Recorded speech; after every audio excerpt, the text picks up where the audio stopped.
तो दोस्तों भाई सच में पावर स्टार पवन सिंह ने भाई भौकाल मचा दिया हूँ। बाप रे बाप, मतलब इतना इस लेवल पर जाकर काम कर सकते हैं, मैंने कभी सोचा नहीं था भाई साहब।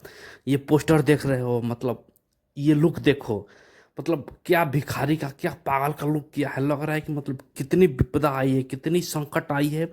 मतलब मीरा म्यूजिक से पोस्टर रिलीज हुआ है। तो नमस्कार दोस्तों, आप देख रहे हैं प्रेम राय चैनल। चैनल पर नए हो तो चैनल को लाइक करो, सब्सक्राइब करो, वीडियो को शेयर करो। बता दें कि यही पोस्टर है जो कि गाने वाने वाला है सैड सॉन्ग, जिसका नाम है भगवान करस तोहरा लइका के लइकी मिले तोहरे जैसन। बता दें कि ये जो पवन सिंह ने स्टेज शो पर गाया था, स्टेज पर गाया था, बहुत बेहतरीन सॉन्ग होने वाला है भाई साहब। और इसका लुक देख रहे हो, mind blowing. Oh my God, मैं सोच नहीं सकता था कि इस कदर पवन सिंह काम करेंगे और इस लेवल पर जाकर काम करेंगे। मतलब मीरा म्यूजिक से एक पोस्टर आया है, 1 से 2 दिन में इसका टीजर आ जाएगा, पोस्टर आ जाएगा, तो इंतजार कीजिए। मतलब पवन सिंह एक के बाद एक धमाल मचाने वाला है, बहुत बेहतरीन होने वाला है। मैं तो बहुत खुश हूँ। आप लोग कितना खुश है कमेंट करके बताइएगा।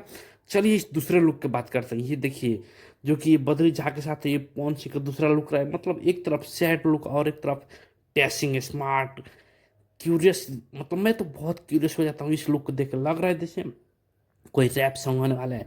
और साथ में खुशी तिवारी, मतलब ये पूरी टीम है। बद्रीजा, खुशी तिवारी, बहुत कमाल का होने वाला है। जो कि JMF भोजपुरी सॉन्ग JMF पे आएगा, तो आप लोग तैयार रहिए। और ये पवन सिंह को देख ही रहे हैं, मतलब शंकर जी के पास जाकर मंदिर में कैसे एकदम पागल की तरह बैठे हैं। पूरा चप्पल इधर बिखरा हुआ है, बाल इधर लटक रहे हैं, बहुत कमाल का होने वाला है। तो आप लोग कितना इंतजार है इसको कमेंट करके बताइएगा। और आज का वो जवाहर होले जिला पवन सिंह का कैसा लगा कमेंट कीजिए। तो आज के लिए इतना ही। चैनल पर नए हो तो चैनल को लाइक करें, सब्सक्राइब करें और वीडियो खूब से। थैंक यू, धन्यवाद।